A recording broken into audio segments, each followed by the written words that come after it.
Cornelius Houtman के नेतृत्व में, कॉर्नेलियस हाउटमैन के नेतृत्व में, कॉर्नेलियस हाउटमैन के नेतृत्व में 1595 ईस्वी में कॉर्नेलियस हाउटमैन के नेतृत्व में, कॉर्नेलियस हाउटमैन के नेतृत्व में डच अभियान दल, डच अभियान दल सुमात्रा पहुंचा। कहां पहुंचा? सुमात्रा। सुमात्रा, जावा, बोर्नियो 3 द्वीप है साउथ ईस्ट में, वो दिखाई दे रहे हैं आपको पीले पीले एरो कलर के। कॉर्नेलियस हाउटमैन डच अभियान दल के नेतृत्व में डच अभियान दल सुमात्रा पहुंचा, सुमात्रा पहुंचा।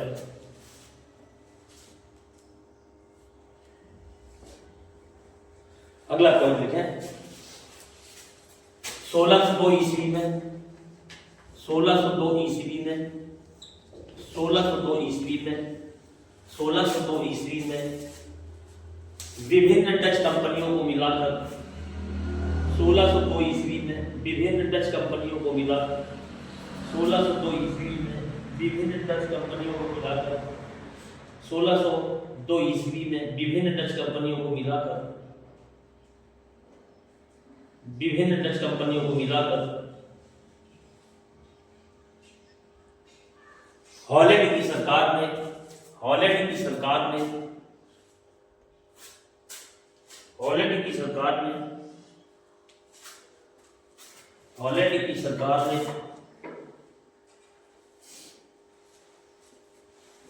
हॉलैंड की सरकार ने United East India Company of Netherland की स्थापना की। United East India Company of Netherland की स्थापना की। United East India Company of Netherland की स्थापना की।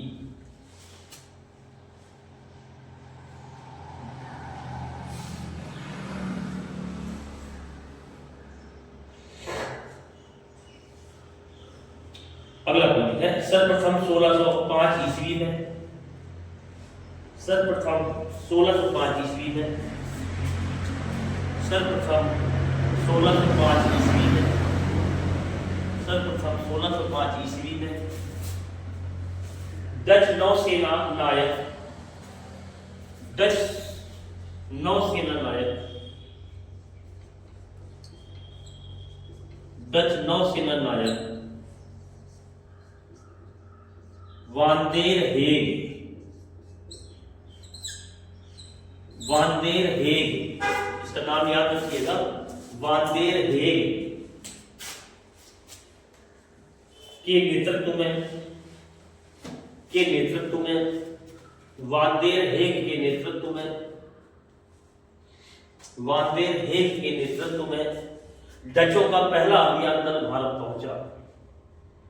डचों का पहला अभियान दल भारत पहुंचा। डचों का पहला अभियान दल भारत पहुंचा। डचों का पहला अभियान दल भारत पहुंचा।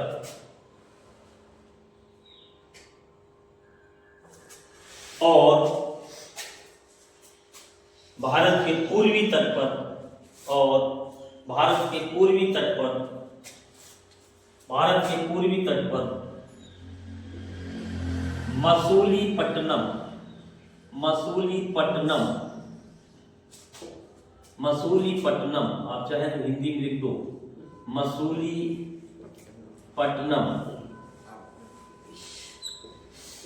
में पहली फैक्ट्री खोली। मसूलीपट्टनम में पहली फैक्ट्री खोली।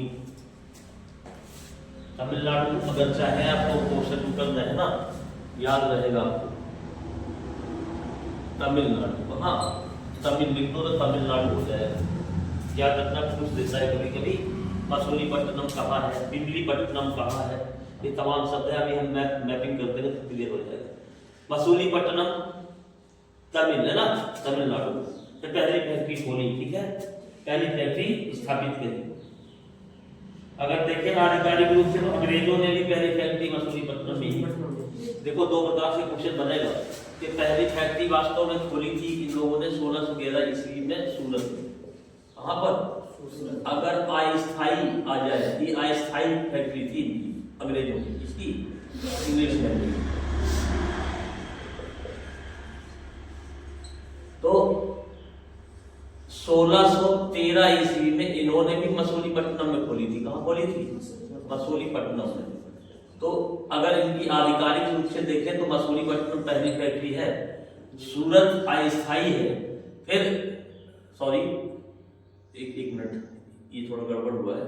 1608 में यहाँ था, 1611 में यहाँ था, फिर 1613 में दोबारा इन्होंने क्या किया? सूरत को स्थायी फैक्ट्री बनाया। क्या बनाया? सूरत को स्थायी फैक्ट्री बनाया। ठीक है ना, ये हमने वैसे ही बता दिया। इधर फिलहाल बच्चों को देखो मसूलीपट्टनम में पहली फैक्ट्री खोलना है। ठीक है, नेक्स्ट चलो 1610 ईस्वी में अगला पॉइंट। 1610 ईस्वी में 1610 ईस्वी में इन्होंने पूर्वी तट पर 1610 ईस्वी में इन्होंने पूर्वी तट पर कोचीन स्थित पुलिकट में, कोचीन स्थित पुलिकट में, सॉरी ये काट दो, कोचीन काट दो, कोचीन काट दो।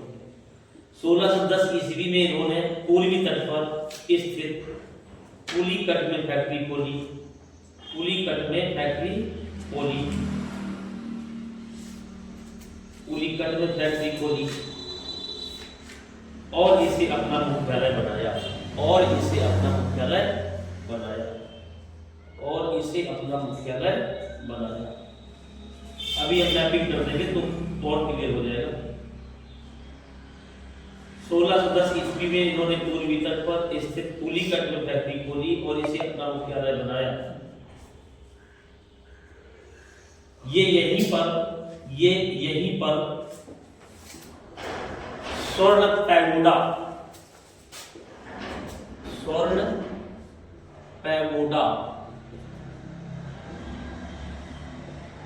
ढालते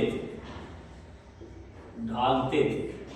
स्वर्ण पैगोडा का मतलब सोने के सिक्के। स्वर्ण पैगोडा ढालते थे। ढलाई वाली सी मशीन यही लगी थी पुलिकट में। कहाँ पर? पुलिकट में, है ना। तो आप प्रश्न पूछ देगा कई प्रकार से कि भैया डचों ने जो है अपना जो पैगोडा था वो कहाँ पर छापा, कहाँ छापते थे, कहाँ बनाते थे, कहाँ ढालते थे? छापना नहीं, ढालते थे पुलिकट में। कहाँ पर? और इसी को इन्होंने डचों ने अपना मुख्यालय बनाया। अब अगला पॉइंट देखो। 1653 ईस्वी में डचों ने 1653 ईस्वी में डचों ने बंगाल स्थित चिंसूरा में अपनी पहली फैक्ट्री स्थापित की। चिंसूरा में अपनी फैक्ट्री स्थापित की। 1653 ईस्वी में डचों ने बंगाल स्थित चिंसूरा में अपनी पहली फैक्ट्री स्थापित की। बंगाल में यह डचों का सबसे बड़ा केंद्र था। बंगाल में यह डचों का सबसे बड़ा केंद्र था। बंगाल में यह डचों का सबसे बड़ा केंद्र था। बंगाल में यह डचों का सबसे बड़ा केंद्र था। बंगाल में यह डचों का सबसे बड़ा केंद्र था।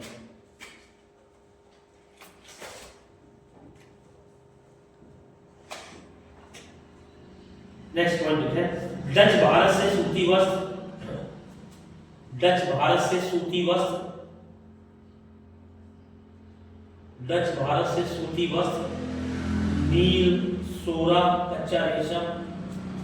डच भारत से सूती वस्त्र, नील, सोरा, कच्चा रेशम, सूती वस्त्र, नील, सोरा, कच्चा रेशम, अफीम, नमक और चावल का निर्यात करते थे। अफीम, नमक और चावल का निर्यात करते थे। अगला पॉइंट महत्वपूर्ण पॉइंट है, उसको लोकेट कर लेना, थोड़ा सा वो कर देना, इंपॉर्टेंट है। डच भारत से मसालों का निर्यात नहीं करते थे। डच भारत से मसालों का निर्यात नहीं करते थे। डच भारत से मसालों का निर्यात नहीं करते थे। डच भारत से मसालों का निर्यात नहीं करते थे। डच भारत से मसालों का निर्यात नहीं करते थे।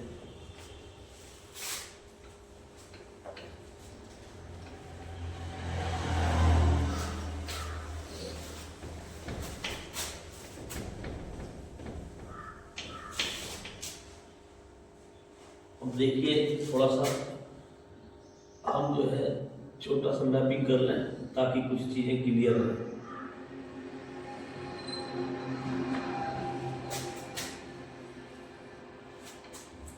ठीक है, ये हमने कर्क रेखा खींच दी है।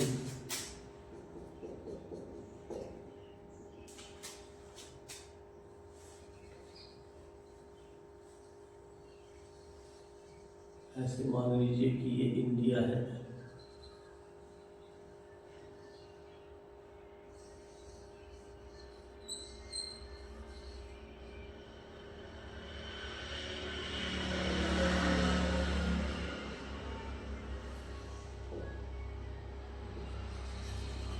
देखो यार, अभी हमने ये वाला पार्ट ऐसे ही मान लिया कि ये है, ठीक है, क्योंकि वहां की हमें जरूरत नहीं है। अब देखिए जो डचों का काम है, एक तो इन्होंने 1663 ईस्वी में कोचीन है आपका, कहाँ, केरला में। कहाँ पर है? कोचीन, केरला। ये आपका जो है केरल में है, ठीक है। कितना है ये? 1610 ईस्वी। कितना है? कोचीन 1610 जो था, 1663, सॉरी 63, 10 नहीं, अभी हम बनाते हैं कुछ ना कुछ इसमें। 1663 ईस्वी कहाँ है? 1663 ईस्वी, 1605।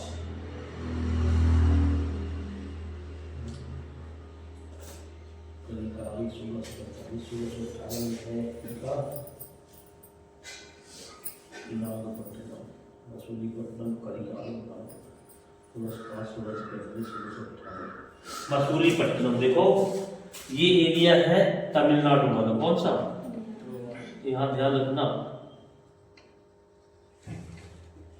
ये एरिया है तमिलनाडु वाला। यहाँ मसूलीपट्टनम, मसूलीपट्टनम,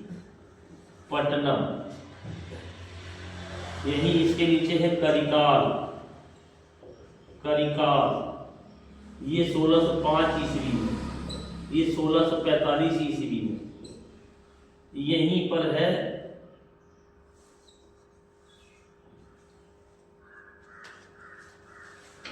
यहीं पर एक स्थान और है नागपट्टनम। कौन सा है? नागपट्टनम, ये 1658 ईस्वी में। किसमें है? ध्यान रखना, तीनों तमिलनाडु में है। कहाँ है तीनों? तमिलनाडु में। कहाँ पर है? तमिलनाडु में। तमिलनाडु किसमें है? तमिलनाडु में। अब देखो इसके ऊपर पड़ेगा जो है आंध्र प्रदेश। क्या पड़ेगा? आंध्र प्रदेश में भीमिलीपट्टनम है और पुलिकट है। भीमिलीपट्टनम है, पुलिकट और भीमिलीपट्टनम, भीमिलीपट्टनम और पुलिकट। पुलिकट में किस सन में डाली थी? देखो जरा, लिखवाए थे ना? जी सर। किस सन में है? 10 में। 1610 में, 1610 ईस्वी में। किसमें है? 1610 ईस्वी में। देखो 1610, 1641 में यहाँ है।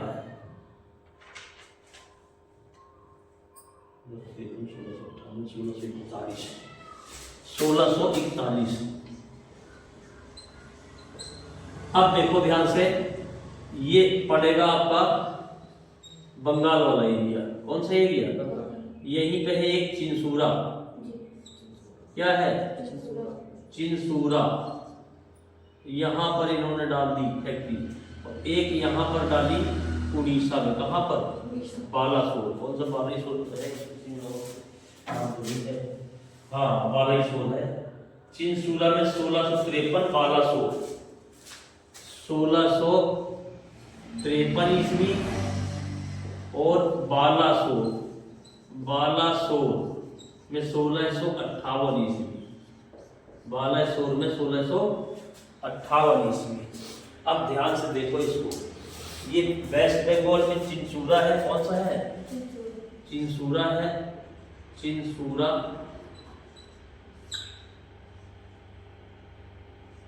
और ये आपका उड़ीसा वाला एरिया बालासोर, आंध्र प्रदेश वाला एरिया ये तमिलनाडु वाला एरिया है। कौन सा है?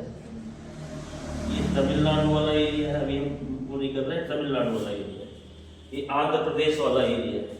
ये दोनों आंध्र प्रदेश, बालासोर उड़ीसा, चिंसूरा बंगाल, वेस्ट बंगाल। ये सब देख लो। ये अभी इसका फिर बनेगा, कभी याद होगा, ऐसे याद नहीं होगा। 1616 में इन्होंने सूरत में भी डाली। कहाँ पर डाली? सूरत। ये सूरत किनारे है एकदम। सूरत खंभात की जो खाड़ी है ना, इसके नजदीक ही है। सूरत में 1616 में, गुजरात में। कहाँ पर? गुजरात में।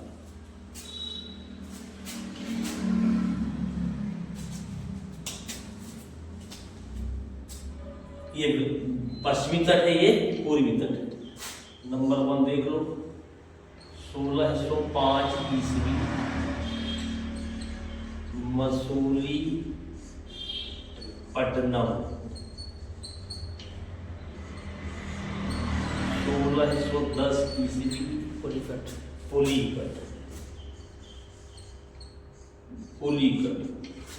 फिर इसके बाद 41 वाला है। 41। ये सब 1616 वाला नहीं लिखा। 1616 सूरत ना, 1616 सूरत। फिर इसके बाद 41 वाला 41 है विमलीपट्टनम। 1641 विमलीपट्टनम। विमलीपट्टनम 1641 के बाद 1645 करिकाल। 1645 करिकाल। 1653 से 1653 चिंसूरा। वो 58 में दो है। 1658 में आपका बालासोर है। कौन सा है? बालासोर और नागपट्टनम। तो ये एक बना लीजिए। बालासोर उड़ीसा में पड़ेगा और नागपट्टनम तमिलनाडु में पड़ेगा। कहाँ पड़ेगा? तमिलनाडु। एक बचा है क्या? कोचीन कहाँ है कोचीन? ये आगे केरल वाला। ये 1663 8 नंबर कोचीन। 1663 ईस्वी, कोचीन केरला।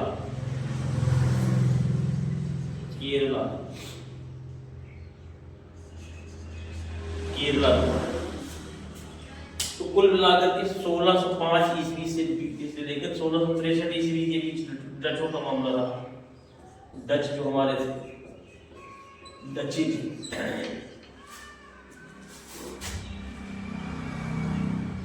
1605 मसूलीपट्टनम, 1610 पुलिकट, 1616 सूरत। पुलिकट आंध्र प्रदेश में है। विमलीपट्टनम भी आपका आंध्र प्रदेश में है। सूरत आपका गुजरात में है। करिकाल आपका तमिलनाडु में है। चिंसूरा आपका वेस्ट बंगाल में है। ऐसे सारी चीजें लिख लीजिए, कहीं कोई दिक्कत गड़बड़ हो तो बताइए, डिस्कस करेंगे हम उस पर।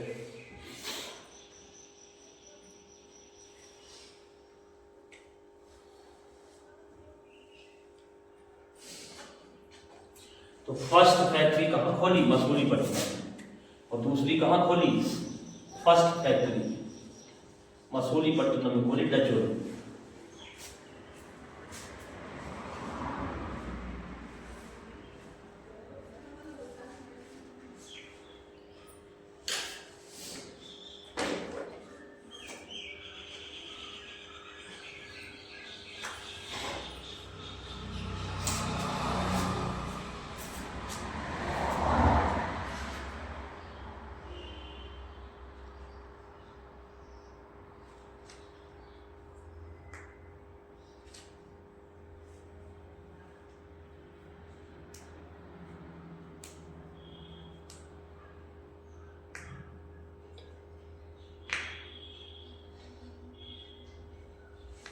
दूसरी कहाँ पर है?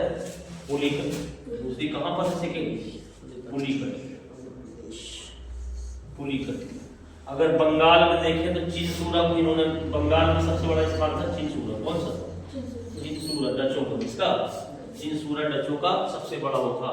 अब इसको एक साथ लिख करके अपने अपने हिसाब से समझने की कोशिश करो, बार बार मैपिंग करो, क्लियर हो जाएगा। मैपिंग से क्या रहता है, चीजें थोड़ा फिक्स हो जाती है ना।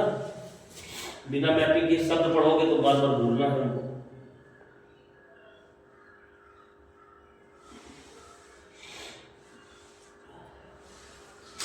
उसको बढ़िया से बना लीजिए, टाइम लेके, कोई जल्दी नहीं है, क्योंकि ये वर्कआउट बार बार नहीं करोगे आप, एक ही बार हुआ है।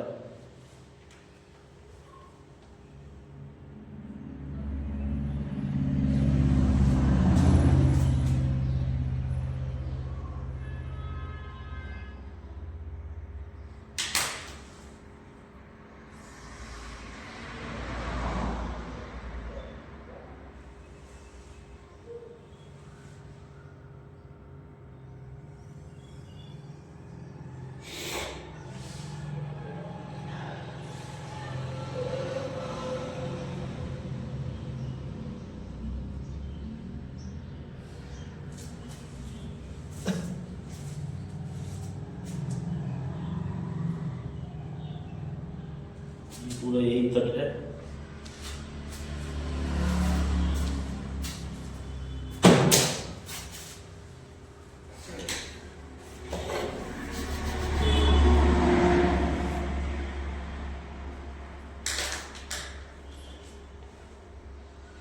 बस ध्यान रखना कि डच मसाले के व्यापार नहीं करते, यही प्रश्न पूछ लेता है वो।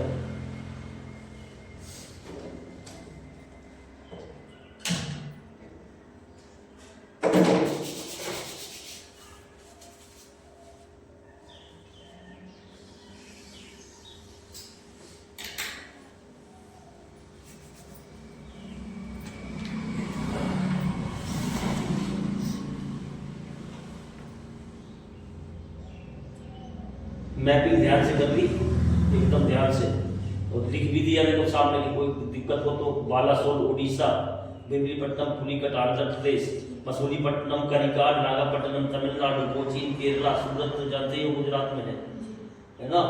तो ये बार बार चीज़ों को भरना है, करना है, तभी वो फिक्स हो पाएगा, नहीं तो हो नहीं पाएगा। अब हेडिंग डाल दीजिए, अंग्रेजी कंपनी का शासक मतलब आगमन, अंग्रेजों का भारत आगमन,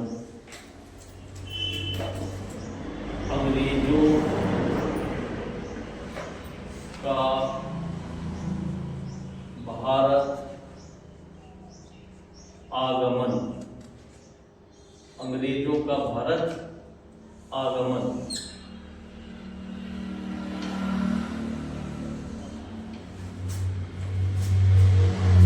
अंग्रेजों का भारत आगमन, अंग्रेजों का भारत आगमन।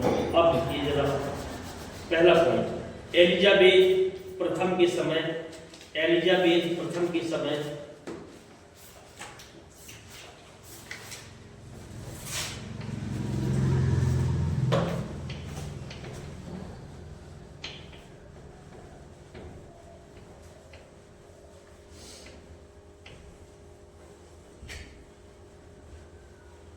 एलिजाबेथ प्रथम के समय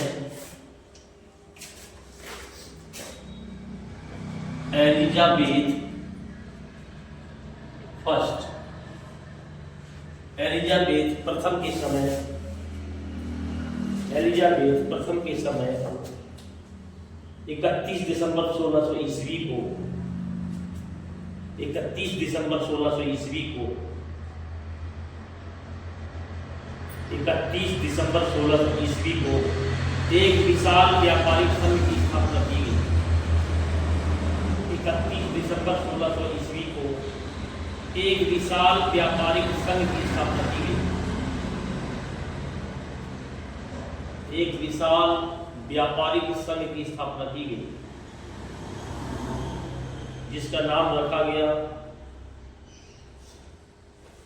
एक विशाल व्यापारिक संघ की स्थापना की गई जिसका नाम रखा गया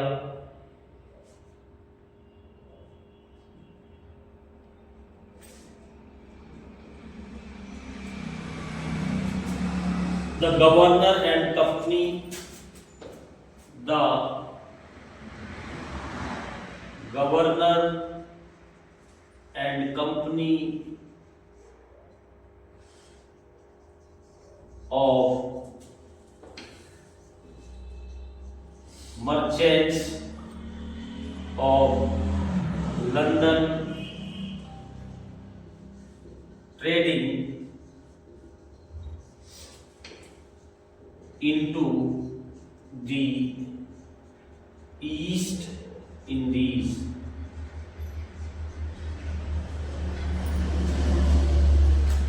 The governor and company of merchants of London trading into the East Indies. Trading into the East Indies.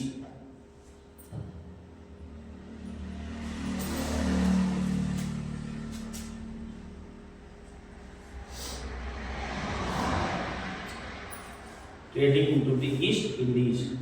इस कंपनी में अनेकों शेयर होल्डर्स थे। इस कंपनी में अनेकों शेयर होल्डर्स थे।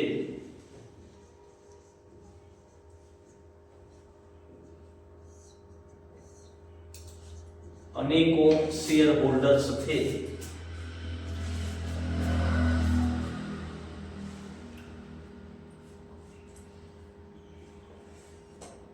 इस कंपनी में अनेकों शेयर होल्डर्स थे।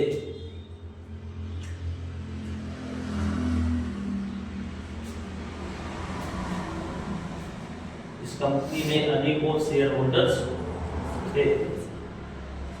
क्या होता है, कोई कंपनी कैसे बनती है? मान लीजिए कुछ लोगों ने मिलकर के एक कंपनी, आप ही लोग कोई कंपनी खोलना चाहे, ठीक है, कुछ लोग मिल जाएंगे आपस में, कहेंगे चलो भाई एक कंपनी खोलते हैं। अभी जैसे हम आपसे एक बात कहें कि कैपिटल होता क्या है? कैपिटल होता क्या है? कैपिटल, मनी और वेल्थ, अंतर क्या है? कैपिटल, मनी और वेल्थ में अंतर क्या है? मनी और वेल्थ और कैपिटल, इनमें अंतर क्या है? पूंजी, इसका मतलब है धन, इसका मतलब है धन। दोनों में अंतर क्या है ये समझ लो। मान लीजिए एक व्यक्ति के पास 10,000 रुपए दो व्यक्तियों के पास है, एक के पास भी है और एक के पास भी है 10,000 रुपए। दोनों ने जाकर के टेलीविजन खरीद लिया, दोनों ने जाकर के टेलीविजन खरीद लिया। एक ने अपने घर पे लगा लिया, होम थिएटर बना लिया, अपने घर पे खुद देख रहा है परिवार के साथ। एक ने क्या किया, किसी टेलीविजन को किराए पे चला दिया, फेयर पे चला दिया और इससे पैसे कमाने लग गया, इससे पैसे कमाने लग गया। तो ये जो 10,000 रुपए जिसने किराए पे उठा दिया, टेलीविजन को किराए पे चला रहा है, पैसे कमा रहा है, ये 10,000 कैपिटल है। ठीक है, जब आप धन से अर्निंग करने लगते हैं तो कैपिटल है। लेकिन अगर धन का उपभोग कर लेते हैं, कंज्यूम कर लेते हैं, तो क्या है? मनी है, वैल्यू है। अपने भारत में सबसे बड़ी कमी इसी बात की है कि हम लोग कैपिटल नहीं बना पा रहे हैं, कैपिटल गेन नहीं कर पा रहे हैं। हम लोग कंज्यूम कर ले रहे हैं। कंज्यूम का मतलब उपभोग कर दे रहे हैं। पहली बात तो उतनी एक्स्ट्रा इनकम नहीं है, पर कैपिटा इनकम नहीं। इनकम नहीं है तो उसके कारण ढूंढिए क्या है। उसके कारण वही है कि हमारी शिक्षा व्यवस्था, हम खाने पीने और आराम तलवाती, खाना पीना मिल जाए तो हाथ फेरेंगे, काम खत्म कर देंगे। एक्टिव नहीं है। यही कारण है कि अधिकांश समय तक दूसरे लोगों ने ही हमारी जमीन और पूरी भूमि का फायदा उठाया है। पूरे भारत का इतिहास ही क्या है, हिस्ट्री क्या है इसकी, गुलामी। आज भी हमें दिख रहा है कि हम स्वतंत्र हैं। आप स्वतंत्र नहीं हो, हकीकत बात यहाँ है। अभी हम सिंपल सा उदाहरण है कि भाई ये रोड बन रहे हैं, north south east west corridor. अभी यही लगा है आगे टोल। क्या लगा है? ये टोल। जाके पता कर लो कि किस कंपनी का है ये, फिर आपको पता चल जाएगा कि 200 वर्षों के लिए होते हैं, 200 ईयर्स के लिए। कोई भी व्यक्ति इंफ्रास्ट्रक्चर पे ऐसा लगाएगा, भारत में रोड बनाएगा, तो वो लंबे समय तक उसका क्या करेगा। अभी तो आप देख रहे हो 2 व्हीलर बगल से फ्री निकल रही है। बस आप 10 साल और रुक जाओ, कितने साल रुक जाओ, सब में लगेगा टैक्स। पूर्वांचल पे लेते हैं सर, पूर्वांचल पे लेते हैं बाइक से शुरू कर दिए ना। तो मुझे ये जानकारी नहीं थी, लेकिन ये प्रेडिक्शन मेरी आज से नहीं है, शुरू से मैं बोलता रहा हूँ। ये लोग तो 10 साल बाद कोई काम करते हैं, हम 10 साल पहले बोल देते थे। बात समझ रहे हो? कॉन्सेप्ट तो उसको कहते हैं, कॉन्सेप्ट जब पकड़ में आ जाता है तो चीजें समझ में आ जाती है। अभी एक पॉइंट है, अभी भी लोग नहीं मान रहे हैं। 2013 से मैं पढ़ा रहा था इंडियन पॉलिटी में, इसमें इंडियन पॉलिटी में लिखवा दे रहा था इलाहाबाद में भी, कानपुर में भी, कि राष्ट्रपति के अलावा, प्रेसिडेंट के अलावा, इसके अलावा प्रेसिडेंट के अलावा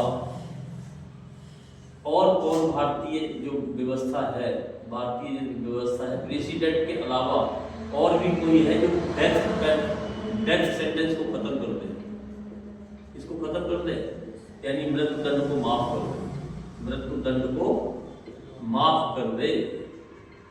बात समझिएगा, ये पॉइंट हम 2013 से डिस्कस कर रहे हैं। मैं कई किताबें पढ़ी, सुभाष कश्यप है, डी बसु है, तमाम लोग, ठीक है। तो राष्ट्रपति की पावर्स में ये तो बताते हो कि राष्ट्रपति मृत्युदंड को माफ कर सकता है, लेकिन ये कहीं नहीं लिखा कि मृत्युदंड केवल और केवल राष्ट्रपति ही माफ करेंगे, ये कहीं नहीं लिखा। यानी कि राष्ट्रपति मृत्युदंड से माफी तो दे सकते हैं, लेकिन ये नहीं लिखा गया कि केवल वही है जो माफ करते हैं, केवल वही है माफ करते, ये लिखा नहीं किया। तो अब क्या करें? तो भारतीय जो क्रोनोलॉजी है, ऑर्डर सिस्टम है, पदानुक्रम है। पदानुक्रम का मतलब होता है ऊपर से नीचे। तो सबसे ऊपर तो राष्ट्रपति ही बैठे हैं, इनसे बड़ा तो कोई है नहीं। हमारे यहाँ जो जुडिशियल सिस्टम है वो 3 चरणों में है, जिला level, high court level, supreme court level. मान लीजिए आपने जिला लेवल पे कोई बात करी, मुकदमा हुआ जिला लेवल पे, यहाँ सजा पड़ गई आपको फांसी की, यहाँ जिला लेवल पे आपको फांसी की सजा हो गई, तो आप हाई कोर्ट लेवल पे जाएंगे। किस लोग लेवल पे जाएंगे? हाई कोर्ट में भी आपको फांसी हो गई। तो हाई कोर्ट में थोड़ा सा सिस्टम ये है कि सिंगल बेंच है, डबल बेंच है, ट्रिपल बेंच है, यानी लोअर बेंच से आप हायर बेंच की ओर भी जा सकते हैं कि भाई एक जज ने सुना तो ठीक नहीं रहा और बड़ी बेंच में चले जाते हैं। ऐसे भी कर सकते हो। अगर रिकमेंड कर दे वो एक व्यक्ति तो आप सीधे सुप्रीम कोर्ट भी जा सकते हो, सुप्रीम कोर्ट भी जा सकते हो। सुप्रीम कोर्ट में भी यही व्यवस्था है, सिंगल बेंच है, डबल बेंच है, ट्रिपल बेंच है। अभी तो पता है आपको 13 जजों की बेंचेज भी बन चुकी है, 13 जजों की बेंचेज बन चुकी है सुप्रीम कोर्ट में, सबसे बड़ी जो बेंच है। अब मान लीजिए यहाँ भी फांसी हो जाती है, यहाँ फांसी हो जाती है।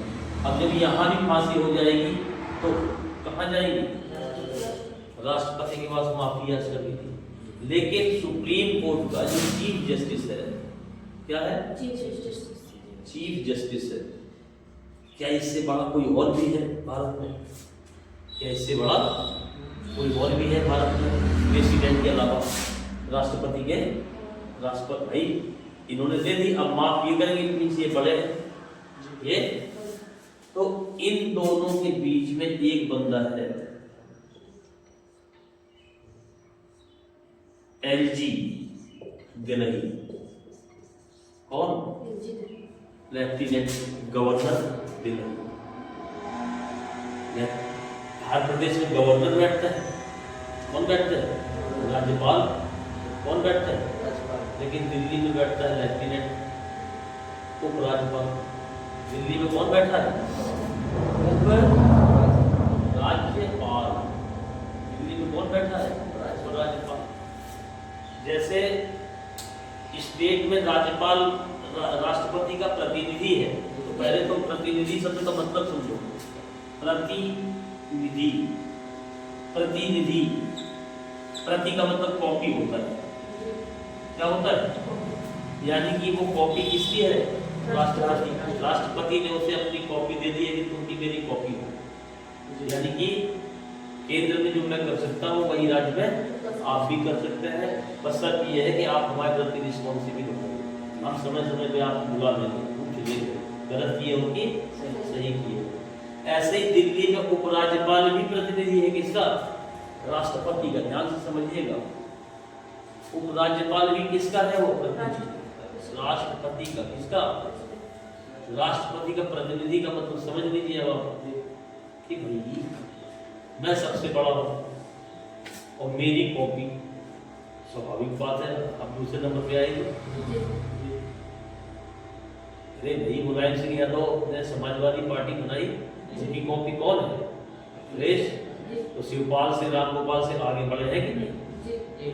इनकी कॉपी है उनकी। वो क्या है? तो उपराज्यपाल भी किसकी कॉपी है? राष्ट्रपति। अब पदानुक्रम उठा के देख लेना सही, उसमें गूगल इंजन में सर्च मत करना, तमाम तरह की उल्टी बातें देते हैं। पदानुक्रम में आप देखेंगे सुप्रीम कोर्ट के चीफ जस्टिस ऊपर किसका नाम आता है? क्यों आता है? क्योंकि ये इनके प्रतिनिधि हैं। किसके? और चूंकि दिल्ली में बैठे हैं। कहाँ बैठे हैं? यहाँ सुप्रीम कोर्ट। जुडिशियल सिस्टम में आप जिला कोर्ट से हाई कोर्ट जाएंगे, हाई कोर्ट से राज्यपाल के पास तो नहीं जा सकते ना, क्योंकि अभी एक चरण और है सुप्रीम कोर्ट। अब चूंकि सुप्रीम कोर्ट से ऊपर हाई कोर्ट के वो नहीं है, जो पदानुक्रम है राज्यपाल उनसे बड़े। केंद्र में जब आप पहुंच गए, सुप्रीम कोर्ट सेंटर में पहुंच गए, सेंट्रल जुडिशरी पहुंच गए, तो फिर स्टेट का मतलब खत्म। लेकिन एक व्यक्ति है राष्ट्रपति से पहले, उपराज्यपाल दिल्ली, जो सुप्रीम कोर्ट के चीफ जस्टिस से ऊपर रैंक में रहता है। फिर क्यों उसकी रैंक ज्यादा है? सेंटर में है। और प्रतिनिधि किसका है? राष्ट्रपति का। तो उस कॉपी से बड़े ये नहीं हो सकते, उस कॉपी से बड़े नहीं हो सकते। अब ये बात ओपन कब हुई? निर्भया कांड हुआ था। कौन सा हुआ? निर्भया कांड हुआ था। तो निर्भया कांड में 4 लोगों को फांसी हो गई, एक ने आत्महत्या कर ली थी पहले ही। ठीक है? एक लड़का नाबालिग था, उसको छोड़ दिया गया, वो छूट गया। निर्भया कांड में जो आरोपी थे उनके वकील थे एपी सिंह। कौन थे? उनके वकील थे एपी सिंह, जो आरोपी थे जिनको फांसी हुई। तो आपको पता है कि हिंदुस्तान में पहला केस था जिसमें 3 बार फांसी की सजा को टाल दिया गया। 3 बार फांसी की डेट को टाला गया। कितने बार टाला गया? 3 बार। और वो जानते हो किसने किया था? किसने किया था? आज सुबह आपको फांसी होने वाली है, मृत्यु मिल गई ना। लेकिन अगर हम उसको बढ़ा के 10 दिन 15 दिन 20 दिन 1 महीना और लेट करते हैं तो फांसी चल गई ना। जब आपकी मौत होने वाली है उस वक्त कोई व्यक्ति टाल दे तो पावर है? पावर है कि नहीं? अभी आप यूट्यूब में एपी सिंह का वो वाला लेक्चर सुनिए, जब उनसे पूछा किसी पत्रकार ने कि आपने उन बच्चों को बचाने की कोशिश, उन लोगों को बचाने की कोशिश कब तक, बच्चे मुंह से निकल गया, बच्चे ना कहें, उन लोगों को बचाने की कोशिश कब तक की? तो उन्होंने बताया सुबह 5:30 बजे। सुबह 5:30 बजे। समझ रहे हो? 6 बज के कुछ मिनट में फांसी हुई थी सुबह, और बताया कि 5:30 बजे तक हमने उनको बचाने की कोशिश की। 10 बजे रात में हाई कोर्ट दिल्ली कहा मैं मुकदमा सुनवाई शुरू करी। 10 बजे रात में बहस चल रही थी, कहाँ? हाई कोर्ट में। कहाँ चल रही थी? 2:30 बजे रात में बहस चल रही थी सुप्रीम कोर्ट में। कहाँ पर बहस चल रही थी? Supreme court. और सुबह 5 बजे ये पहुंच गए थे उपराज्यपाल के पास फिर से। जब वहां कहीं कोई बात नहीं बनी तो कहाँ पहुंच गए? उपराज्यपाल के पास। लेकिन उस दिन पहला 3 बार तो टालने में टलवाने में कामयाब हो गए थे, लेकिन चौथी बार वहां से कोई जवाब नहीं आया। 5:30 पौने 6 तक कह रहे थे उपराज्यपाल के गेट में। कहाँ थे? यानी इस बार उपराज्यपाल को निर्देश आ चुके थे केंद्र से कि अब इनको निपटा दो, अब इनको। जिस देश की जनसंख्या मोस्ट ऑफ द जनसंख्या अनपढ़ गंवार होती है, उस देश में इंसाफ की आप उम्मीद, कई चीजें जो आपको दिखाई देती है वो इंसाफ है, तो वो इंसाफ होता नहीं है। जन दबाव इमोशंस से चल रहा है, लॉजिकल नहीं हो क्या नहीं। अभी एक विधायक थे सेंगर उन्नाव जिले में, एक लड़की ने बलात्कार का आरोप लगाया था, उनको सजा हो गई है। हकीकत बात यह है कि बिना सबूत के सजा की गई है, कोई एविडेंस नहीं था। जिस वक्त उस लड़की ने कहा कि इस वक्त इन्होंने हमारे साथ रेप किया, उस वक्त वो फोन से बतिया रही थी दूसरी लड़की से। लेकिन क्या है भारत में सिस्टम कि लोगों ने सोचा विधायक और बड़े बड़े लोग खराब ही होते, तो जन भावनाएं उनके खिलाफ हो गई। एक गायत्री प्रजापति नाम के मंत्री रहे समाजवादी पार्टी, बलात्कार का आरोप लगा, झूठा था वो, अभी भी लखनऊ जेल में जेल काट रहा है, वो झूठा है। आसाराम बापू झूठा है पूरा केस। लेकिन भारत में बहुत बड़ी प्रॉब्लम है कि कुछ चीजों को इतनी बुरी नजर से यहाँ के लोग देखते हैं, इमोशंस की वजह से, इसकी वजह से, और जन भावनाएं उसके खिलाफ हो जाती है। कोई भी राजनीतिक पार्टी फिर उसमें इंटरफियर करने से डरने लगती है कि यार अगर ये वोट बैंक चला गया, अगर ये वोट बैंक चला गया तो हम क्या करेंगे। इस वजह से ऐसे लोगों की बलि दे दी जाती है जो वास्तव में उतने दोषी नहीं होते। कोर्ट अलग तरीके से सोचता है, जन भावना से थोड़ी देर में अभी थोड़ा टक्कर लग जाए तो गाली दे दे तो मत डरते हैं, तो तुम्हारे हिसाब से देश चलेगा। यहाँ तो अगर थोड़ी नाली वाली लड़ाई है तो मारपीट हो जाए, कॉपी पाटा में मारता है दूसरे को, तो तुम्हारे हिसाब से देश चलेगा। तुम्हें बना दे जनरल भारत का, वो तो लॉजिक से चलेगा, किससे चलेगा। तो हम जितने केस बता रहे हैं और एक भी सबूत नहीं थे, एक भी एविडेंस नहीं थे सेंगर वाले, फिर भी आजीवन कारावास जन भावनाओं की वजह। इस चीजों को ऐसे एपी सिंह एक लाइन कह रहे थे कि चारों को फांसी कैसे हो सकती है, हाउ कैन यू जज that they are equally responsible for that guilt. कहने का मतलब समझिए आप क्या है। आप 3 लोग बैठे हो क्लास में, ठीक है, ए बी सी। ए की दुश्मनी है डी से, ए की दुश्मनी है डी से। आपने रास्ते में गए, बी को भी साथ ले लिया, सी को भी साथ ले लिया। सी को पता था कि आप यहां जा रहे हैं, सी को पता था कि आप यहां जा रहे हैं, लेकिन बी को पता नहीं था। तुम्हारे मित्र थे तो तुमने बी को भी साथ ले लिया, बोले यार चलो यार थोड़ा सा बहस हो गई, चलना है साथ। आगे जा रहे थे तो ई भी साथ था, वो भी हो लिया आपके साथ। यहां गए तो यहाँ सी दूसरा बन गया, यहाँ गोलियां चलने लगी, क्या चलने लगी, और डी की हत्या हो गई। देखिए अब बी का और ई का कोई इंटेंशन नहीं था हत्या करके, लेकिन चारों मर्डर में फंस गए, चारों मर्डर में। अब आप कहते हैं चारों को फांसी दे दो, चारों को फांसी दे दो। कभी भी किसी गिल्ट में सबका इक्वल इंटेंशन नहीं होता। तो जब भी 5, 6, 7 लोग फंसते हैं और सबको फांसी दे दी जाती है तो जन दबाव होता है, कोर्ट का निर्णय सही नहीं हुआ, क्योंकि कभी भी 4, 5 लोग एक साथ एक घटना में इक्वल इंटेंशन रखेंगे ही, कभी संभव नहीं है, पॉसिबल हो सकता है कि वो बस में जो 4, 5 लड़के हों, 4 बहसी दरंदे हों, एक बचाने की कोशिश कर रहा हो, लेकिन डर की वजह से बचा न पाया, उसको भी फांसी चढ़ा दिया। कानून बहुत बारीकियां देखता है, किसने क्या कहा, क्या कुछ बोला, एक क्रॉस। ये जो 4, 4, 5, 5 हजार के पेजेस के जजमेंट होते हैं, ये पागल थोड़े हैं, इतने लंबे लंबे जजमेंट होते हैं, तो उसका मतलब है कि कहीं कोई पॉइंट ऐसा ना छूट जाए कि कोई इनोसेंट को सजा हो जाए। अब बी तो चला गया साथ में, उसको नहीं पता था कि वहां मर्डर होने वाला, तो क्या उसका इंटेंशन मारने का था? भले ही घटना स्थल में था, और तो फांसी दे दो सबको, सबके घर में आग लगा दो, तो ये न्याय थोड़ा है, जस्टिस थोड़ा है। यहाँ भी यही हुआ था, लास्ट तक यही कह रहे थे कि आप जब इंटेंशन सभी का क्लियर नहीं कर पा रहे हैं, सबका इंटेंशन इक्वल नहीं था वहां पे, तो फिर आप सबको फांसी कैसे दे सकते?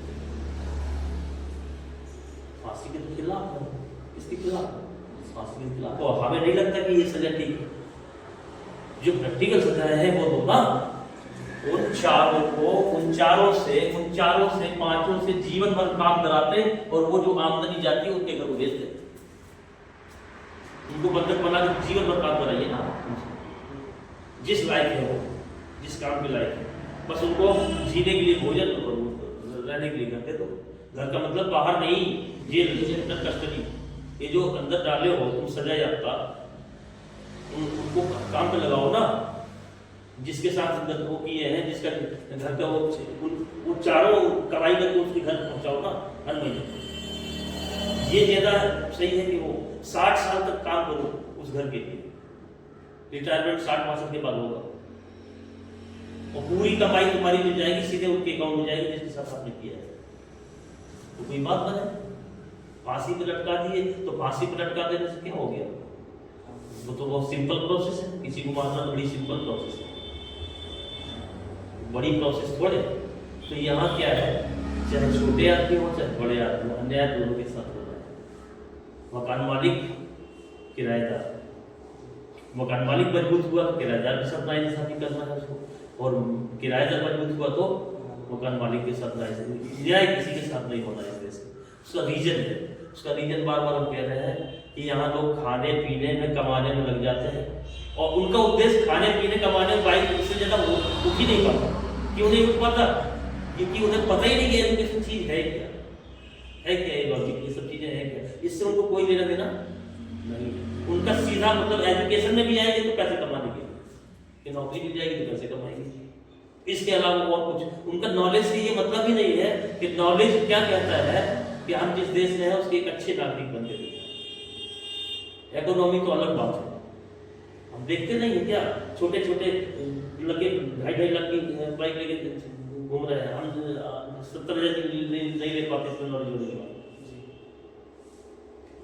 वो करते क्या है? कुछ नहीं, 2-2.5 लाख की बाइक लिए घूम रहे हैं। कहां से आता है ये पैसा? इसका कोई हिसाब किताब है गवर्नमेंट के पास? नहीं है, क्योंकि ये मतलब असंगठित क्षेत्र। अभी ये असंगठित क्षेत्र को जैसे संगठन में डालेंगे वैसे सरकार को गालियां देने दो। 2014 तक अयोध्या का कोई विकास नहीं हुआ, जैसे ही सरकार ने विकास किया हरा दिया उसको। क्यों हरा दिया? क्योंकि तुम्हारे घर टूट गए, तुम्हारे घर जो तुमने रोड के किनारे किनारे रिश्वत दे के बना रखे थे। ये जो रोड निकली है इसको पढ़ लीजिए कि इसकी कितने दूर तक घर नहीं बना रहे, पहले पढ़ लीजिए। अब बना के खड़े किए हो, कभी न कभी तो गवर्नमेंट गिरा देगी। आज नहीं गिराएगी, 20 साल बाद गिरा देगी, 30 साल तब तुम्हें बुरा लगेगा, तब तुम्हें तो तुम हल्ला मचाओगे, झूठ भरे को। तो साफ साफ लिखा है कि इतने फीट दूर तक किसी कोई निर्माण कार्य नहीं होती। कैसे हो जाते हैं? कैसे हो जाते हैं? क्या रीजन? तो असंगठित क्षेत्र और संगठित क्षेत्र, अभी हम देखते हैं कि तमाम लोग घर में बिजनेस करते हैं। हम ये मत सोच रहे हैं कि हम किसी धर्म के खिलाफ हैं, किसी जाति के खिलाफ। इस्लाम धर्म में कहते हैं कि ब्याज लेना बुरा है, यानी बैंक में पैसा जमा करना बुरा है। एक टाइप से अगर हम देखें तो बैंक में पैसा ना जमा करने का मतलब है आप हिसाब नहीं देना चाहते। आप हिसाब नहीं देना चाहते। आप अपने कानपुर में आप जाइए, 80% इन लोग के घर इंडस्ट्री बने हुए हैं। इंडस्ट्री का मतलब खाने पीने से लेके, कंफर्ट से लेके, रेवड़ी से लेके, टायर से लेके, नकली क्या बोलते हैं, जैसे एरियल का आ गया, एरियल आ गया, निरमा आ गया, इनकी लोकल पैकेजिंग दिखेगा वो वैसे ही आपको। पैकेजिंग लोकल हो रही है। अब अगर यहाँ शासन टाइट हो जाए, इनकी दुकान बगल वाली खुली है अभी, या कोई अधिकारी आ जाए और सब चीजों के बिल मांग ले, जेल जाएंगे ये पक्का। क्योंकि जैसे ही बिल मांगेंगे वैसे ही इसका मतलब हुआ कि नकली सामान है, क्या आप नहीं आ पाए। नकली सामान की बिलिंग कैसे करोगे आप बताओ? एरियल का 1 kg का पैकेट, एक ओरिजिनल है एक लोकल है, तो ओरिजिनल वाला तो बिल दे देगा, लोकल वाला बिल कहां से देगा? कहां से देगा? फंस जाएगा वो मामला। लेकिन ये करते क्या है, इसमें मिलना है इनको 5 रुपए, इसमें मिलना है 15 रुपए। ये लोग इनको लोकल चीज बेचने पे मजबूर है। अभी अगर छापा मार दें तो बीजेपी को या किसी को, जो भी सरकार करेगी उसको गाली देना शुरू कर देंगे, उसके खिलाफ फाइट बनाना शुरू कर देंगे क्योंकि उसने बेईमानी रोकी। बात समझ रहे हैं? कहते कहते इस देश वालों से छल जाए कि हेलमेट लेके चलो, कागज लेके चलो, नहीं कि इतना फाइन कर देंगे, तो सरकार की आलोचना करना शुरू कर देंगे और ये इतना फाइन कर रहे हैं। कोई सरकार डरेगी ना? क्यों करेगी सही काम? आप बताइए, क्यों करेगी डेवलपमेंट, क्यों करेगी विकास, क्यों बताइए? 10 साल थी कांग्रेस, कितने समय मनमोहन सिंह के साथ किसी भी शहर में चौड़ीकरण हुआ? किसी भी शहर में? आप जाओ प्रयागराज, चले जाओ प्रयागराज, जो सोचते नहीं थे कि कभी ये बिल्डिंग गिरेगी, वो सब धराशायी कर दी गई। क्या कर दी गई? जो तो क्या कारण था? ऐसी बनाए रखोगे, ऐसी बनाए रखोगे, ये गिराएंगे तो दूसरे वाले कहते हैं गरीबों को मकान गिरा रहे हो। क्यों? अगली बार वोट हमें दो, अगली बार वोट हमें दो।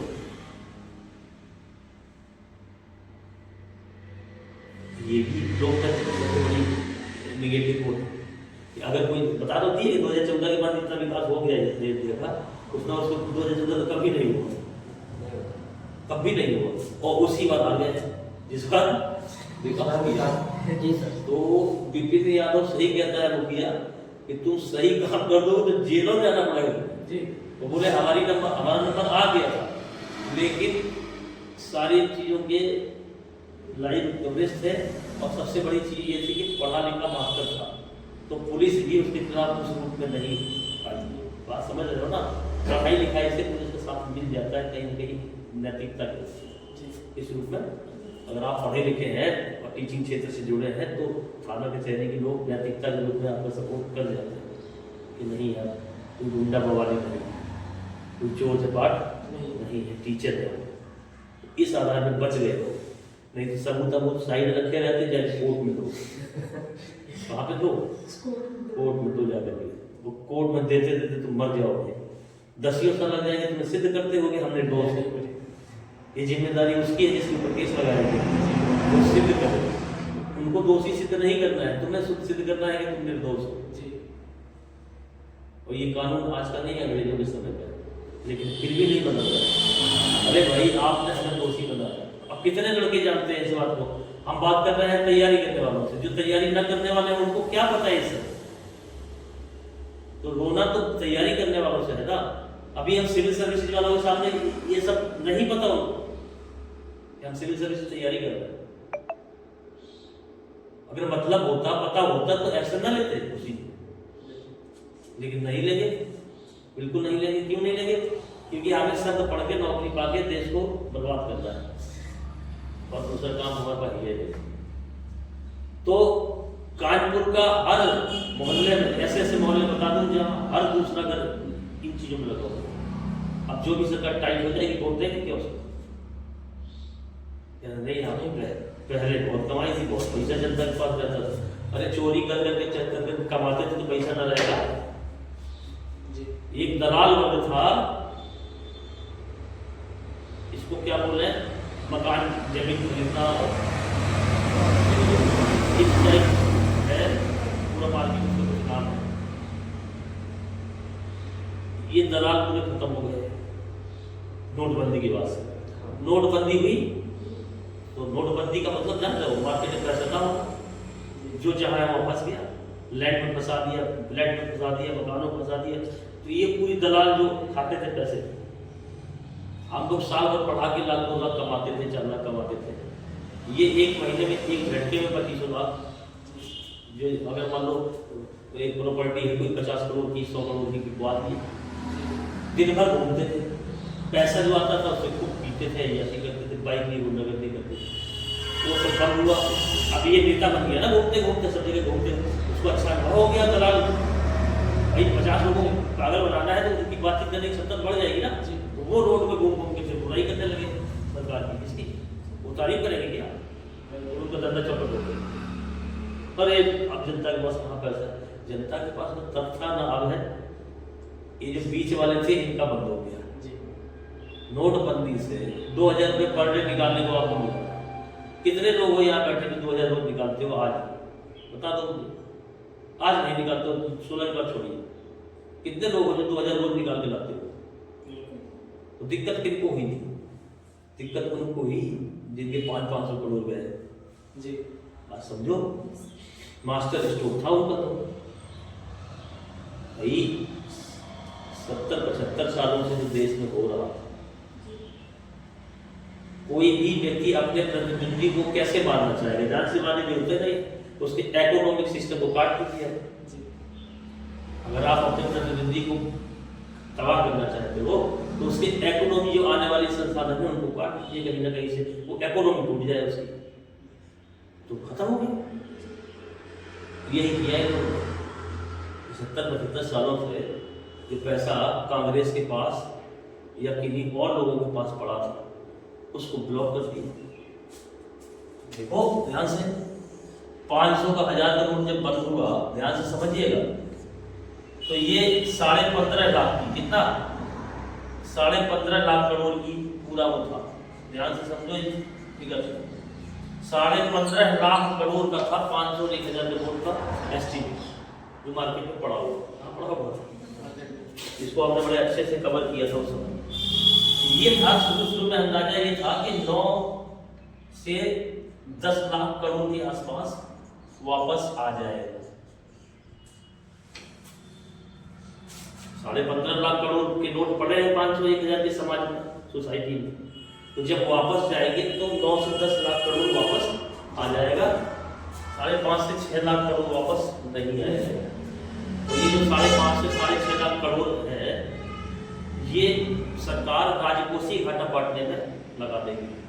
जैसे आप आरबीआई से या बैंकों से जो पैसा लिए हो, और राजकोषीय घाटा, राजकोषीय का मतलब सरकार, राजकोष जो खाली चल रहा है, घाटे में चल रहा है, घाटे की अर्थव्यवस्था में चल रहा है, उसको बांटने में ये काम करेगा। लेकिन हुआ उल्टा, जब हम कवर कर रहे थे तो हमें पता था कि अंत में गवर्नर जो आरबीआई का है वो ये कहेगा पूरा पैसा वापस आ गया, 99.99% पैसा वापस आ गया। उसमें आपने देखा होगा उर्जित पटेल को हटाया गया, उसी समय उर्जित पटेल को हटाया गया। उर्जित पटेल के पहले जो आरबीआई गवर्नर थे उनको हटाया गया था, उर्जित पटेल को उनके स्थान पर लाया गया था ना। बाद में उर्जित पटेल को भी हटाया गया, बाद में उर्जित पटेल को भी हटाया गया। तो उससे मतलब नहीं होता, वो तो आप सरकार के उपांग है, आपको मानना ही पड़ेगा सरकार की बात, क्योंकि सरकार से ऊपर आप नहीं है। अब जब पूरा पैसा वापस आ गया, पूरा पैसा, इसका मतलब है कि मतलब हुआ क्या है, 15.5 लाख करोड़ कैसे वापस आ जाएगा बता दो।